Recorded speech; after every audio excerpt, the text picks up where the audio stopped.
Yung investigador na humarap doon sa confidential informant. At yung confidential informant na yun, kinunan ko po ng statement. Bakit ko po sa kinunan ng statement? Kasi po, yung kanyang mga ipinakikitang litrato, masyado pong mabigat yung mga involved. Mga involved doon. Ang involved po doon, yung nakita ko mga litrato, no? Merong artista, may politician, may mga civilian. Alam ko po na kung sino yon, sinabi niya, sir, si ano po yan, si Maricel. Maricel Soriano po. O maliban doon, ano pangalan nito na tawag niyo? Maria. Ngayon po, eto, sabi niya gano'n, eto sir, si ano po ito? Si Bongbong Marcos. Maliban dito, ano pangalan nito? Bonget. Yun po yung sinabi niya. Siya po ang nagsasabi, hindi po ako. Siya po ang nag-identify, hindi po ako. Ako'y nagtatanong lamang po bilang investigador. Ito na nga, agent ng PIDEA Jonathan Morales, isiniwalat sa Senado ang malalang pagbibisyo ng Pangulo kasama ang dating sikat na artista Maricel Soriano. Pero bago ang lahat, maaari kayong mag-subscribe para maging updated sa mga issue at bagong mga balita. Malalang laglagan nga ang isiniwalat ng Jonathan Morales, isang dating PIDEA agent, ang listahan ng PIDEA ng mga malalaking tao na gumagamit ng pinagbabawal na gamot. At dito nga'y walang takot na kanyang ibinunyag at pinangalanan. Kabilang nga ang Pangulong Bongbong Marcos at ang dating sikat na artista na si Miss Maricel Soriano. Narito ang buong detalye. Wala pa si Jerry Lasso. Let's go to Mr. Jonathan Morales. Yes, Your Honor. Yung lahat ng sinabi kayo na ni General Moro Lasso na mga records mo, totoo yun? Your Honor, yung sinasabi niya na nag-apply ako sa PIDEA na drop ako, I complied dun sa recruitment committee during no interview sa PIDEA and i-present ko naman po. Siguro yung pinakikita niya, ito po yung mga naunang documents na hiningi sa akin na itong anong masasabi mo rito. Nag-comply naman po ako doon sa recruitment committee noon bago ako na-appoint sa PIDEA. And doon po sa sinasabi niya mga cases. Anong compliance mo doon? Bali, nag-submit po ako doon sa doon ng PDS at naka-state po ron na ako po ay na-drop sa PNP during nung aking recruitment. During your recruitment? Opo. Kaya nga po ako binigyan ng appointment kasi hindi naman po pwede na ako kasi ang appointment ko sa PIDEA is re-entry. Re-entry doon sa government. Kasi hindi naman po ko mo na drop from roles ka, wala ka ng bar ka na doon sa pagpasok sa any government agency. Drop pa lang po yun, hindi po yung Kaya nung time na yon, nung tinanggap po ako sa PIDEA at binerify naman po ito ng PIDEA, yun po yun, kasi nag-comply po ako doon sa recruitment process Ngayon po, yung sinasabi ni Director General Lasso na yung mga cases filed against us hindi lang po ako kasi yung extortion dun sa kaso ni Mark Tan yung pinail sa ombudsman ng NBI at nagkaroon kami ng criminal case sa Quezon City, ito po na-exonerate kami. Doon sa, for the record, Your Honor, exonerated po kami doon sa ombudsman at doon sa Quezon City RTC, panalo po kami. And yung pinaila naman ng PIDEA na sinasabing violation ng Section 91 and 92, ito po ay acquitted po ako nitong November 30. Kaya nandito po, kasama natin dito sa, sa bulwagang ito, yung complainant, si Attorney Del Valle. At siya yung nag-present doon sa ni-represent po niya yung PIDEA. At hindi po nila napatunayan na ako ay nagbangling at nagpabaya sa kaso. Dahil nung madismiss ako, nung matanggal ako sa IIS, na nilipat kami sa PIDEA NCR, inalisan po kami ng karapatan na makabalik doon sa sa IIS. Yung mga dokumento hindi na nga po ako nagkaroon ng access. Hanggang sa ma-dismiss po ako, nawalan po ako ng access doon sa mga dokumento, lalo na doon sa mga cases na inaatinan ko. Kaya ang ginawa ng PIDEA bilang panghaharas sa akin, kinasuhan nila ako ng mga gawa-gawang kaso para masira po yung aking credibility. Yan po ang sa akin for the record, Your Honor, yung mga ibinato nilang kaso sa akin, talagang inaatinan ko po. Talagang sinisikap ko po talaga na patunayan na ako ay inosente.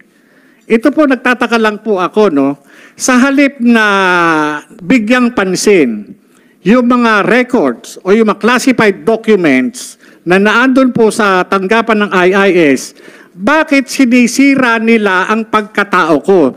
Bakit hindi nila pansinin yung nilalamang classified information na isinapubliko? Ako po, nagtataka po ako, kaya po ako lumabas.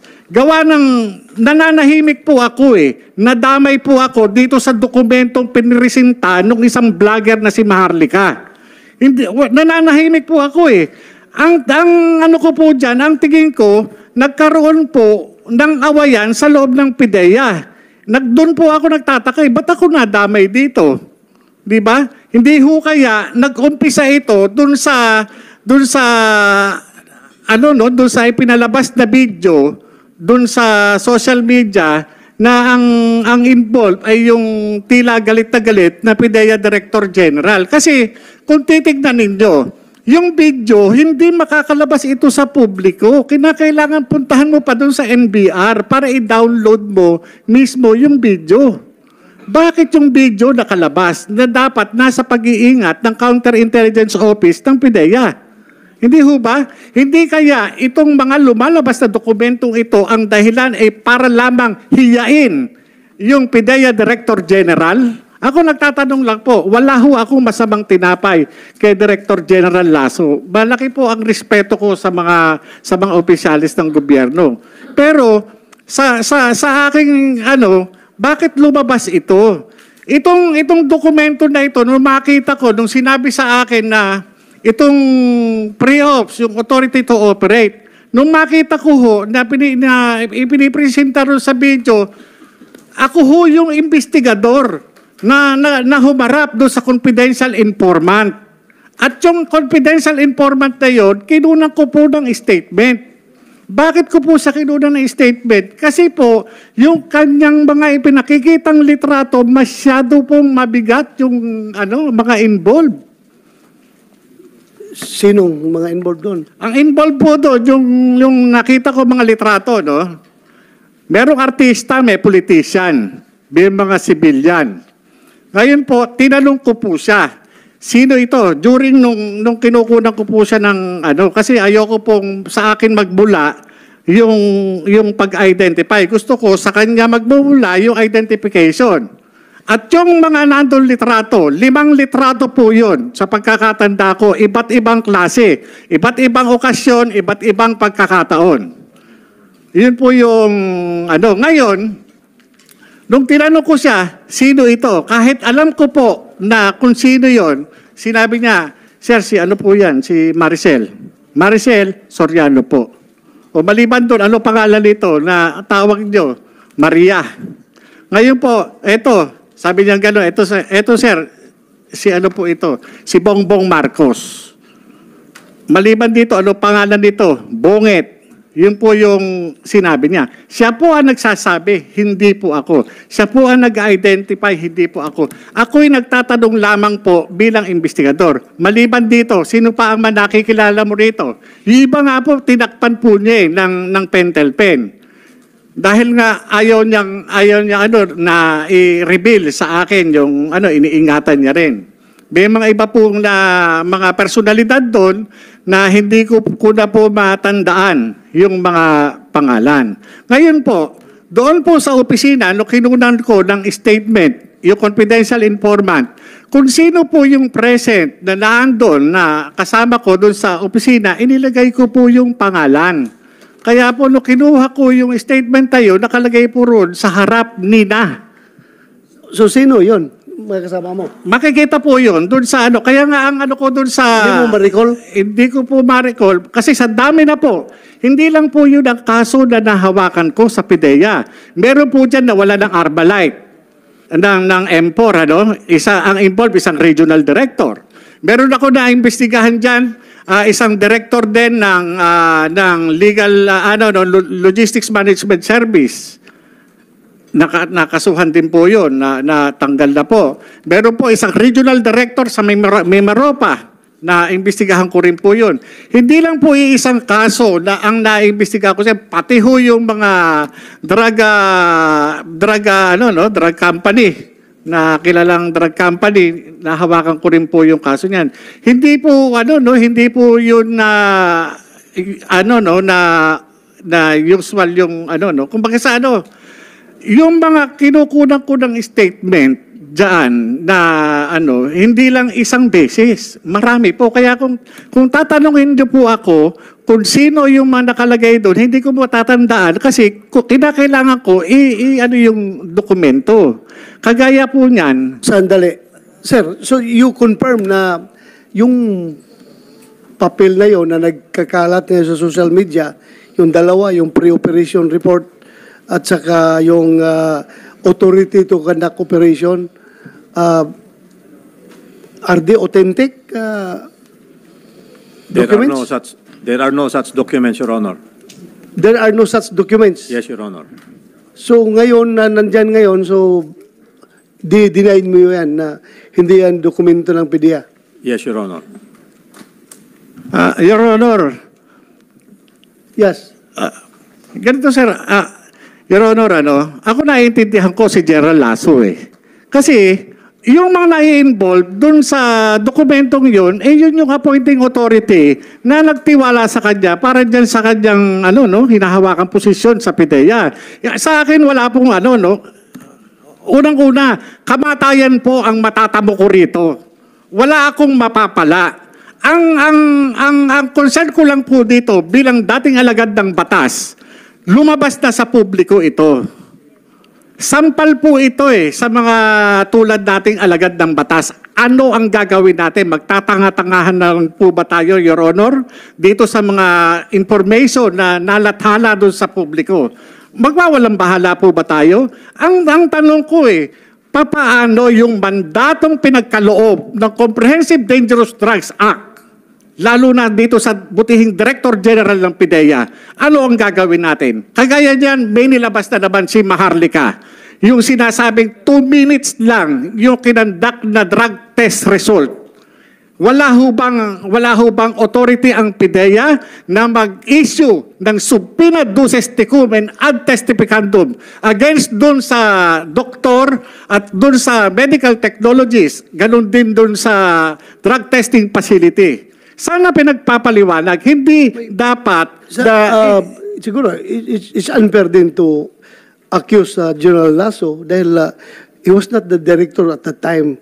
Sino bang director nung time na yon? No, sir, Your Honor, hindi po natin, lilinawin ko, hindi ko ina-accuse si General Lasso. Ang inaano ko lang po is yung mandato. Pwede naman po siyang mag-utos, mag-conduct ng confidential investigation, magpatawag ng investigation sa PIDEA, katulad ng ginagawa sa mga ordinaryong tao. Kung meron tayong mga suspected na drug offenders, hindi ba nagkakandak tayo na confidential investigation o investigation? Hindi po ba? Bakit hindi natin ipatupad ng tama, ng equal itong batas? Kaya nga kaya po ako talaga nagsikap ako na makarating dito at sumulat sa inyo upang magkaroon tayo ng sapat na batas. Kasi kung titignan ninyo, itong problema natin na minumulto ang ating Pangulo, hindi po sana darating dito sa sitwasyon na makakaladkad ang pangalan ng Pangulong Marcos kung ginagawa lamang ng PIDEA yung kanyang mandato. Kung ito nagpatawag kagad ng investigasyon, halika, ano yung sinasabi mo? Halika, dito tayo, umupo tayo, titipahin ko yan. Ano yung sinasabi mo? Ilabas mo yung ebidensya mo. Sana ganun Okay. Balik tayo doon sa mga papel. Yun lang natin gustong malaman kung talaga totoo You confirm na papel mo yon? Ikaw nagpirma nun? Yes, Your Honor. Ako yung, yun po yung in accordance with PIDEA Manual of Operation. Yun po yung usual na ginagawa namin. Alam niyo po, nakakaawa nga yung mga dati kong kasamahan dyan. Dahil under duress sila. Kinuha sila, pinapunta ng opisina at pinag-execute ng affidavit. Bakit? Para lang i-refute, para i-deny yung mga nangyari noong 2012. Ano yun? Hindi ba dapat alamin natin kung ano yung katotohanan sa likod na yun? Yung address ni Maricel Soriano po, Your Honor. So, totoo yun, sir, na pinapag-execute yun ng affidavit yung mga tao na yun? Hindi po totoo, Your Honor. Ang nangyari po, nung sumulat po siya sa akin, ay siyempre, bago namin umpisan yung investigasyon, mag-uumpisa kami dun sa sulat niya. Yung mga kasamahan niya noon na andyan pa ngayon sa PIDEA, ay nagsabi sila na walang ganun nangyayari, na meron siyang informante na in-interview, ginawan ng sworn statement. Kaya po sila nag-execute ng affidavit at nandito po sila ngayon. Pwede niyong tanungin. Hindi po namin sila fuinersa. Pwede pa upuin natin dito. Sino yun? Sino mga yun? Sinong upuin natin? Kasama po namin, Your Honor. Please, patawag natin. Sergeant Adams. And by the way, Your Honor, if I may add, yung sinasabi po niya na hindi siya dismissed from the PNP, meron kaming copy of the orders coming from the Philippine National Police kasi nag-conduct kami ng background check sa kanya and he was really dismissed.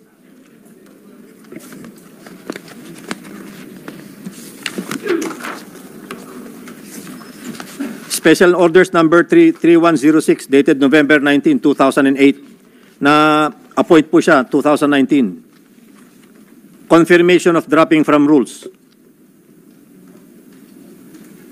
Paragraph number 4. Dropping from the rules effective August 28, 2008 of PO1 Jonathan A. Morales 008519 PNP SPD Southern Police District as published in SO number 808346 HSPD dated October 24, 2008 is hereby confirmed. So talagang niloko po niya yung PDS na finilapan niya na isinubmit sa PIDEA asking for appointment. Kasi kung nalaman po sana yun, hindi po siya i-accept sa PIDEA. Ako po ay, tama po yung sinabi niyo, wala pa ako sa PIDEA noon nangyari itong mga to. But we are basing on records. May mga papeles po kami na hawak. How can he deny? So ito po yung... Yes, you may answer. Your Honor, yung pinakikita niya, unang-una, ngayon ko lang nalaman doon sa sinasabi ni Director General Lasso. Ang tanong ko lang, Your Honor, Mr. Chairman, ito bang dokumento na ito ay formally served sa akin? Meron ho ba siyang ebidensya na magpapatunay na yung sinasabi niyang dismissal order ay pinareceive sa akin? Notified ho ba ako? Para sabihin na ito ay pinasisinungalingan ko o nagsinungaling ako. Dapat yan, natanggap ko yan para alam ko. Sandali. Hindi mo natanggap yung dismissal order mo? Wala po ako natatanggap. Kaya nga po... So, hindi mo alam na na-dismiss ka? Hindi ko po alam. Kasi nga, ang may problema po dyan is doon sa recruitment ng PIDEA. Dahil nga, ako po, nag-comply ako doon sa hinihingi ng PIDEA eh. Naghingi po ako eh. Hindi ko, yung ko nga lang po nalalaman yan eh. Hindi kaya... I'm trying to be objective here.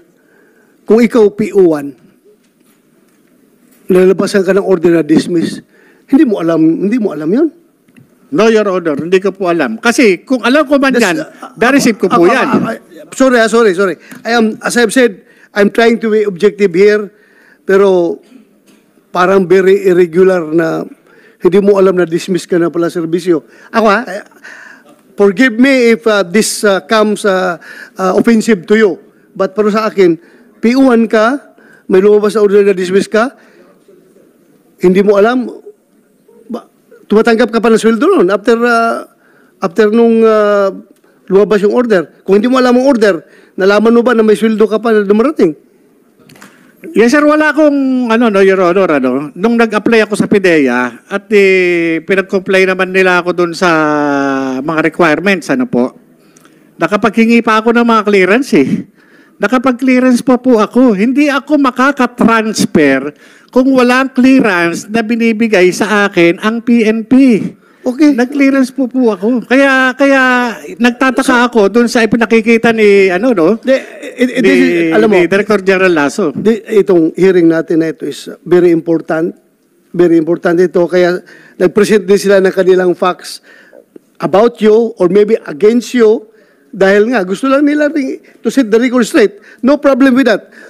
Pinapakinggan ng committee na ito. Pero ang atin talagang pinaka-main objective dito is malaman kung totoo yung dalawang papel na nag-circulate. So sabi nila hindi totoo, sabi mo totoo. Kino-confirm mo na totoo yung papel na yon. Totoo po. At kung ito ay totoo, may sinabi ang PIDEA, sir, this is not in your formis. Sabi mo, sa Yes, Your Honor. Yung certification.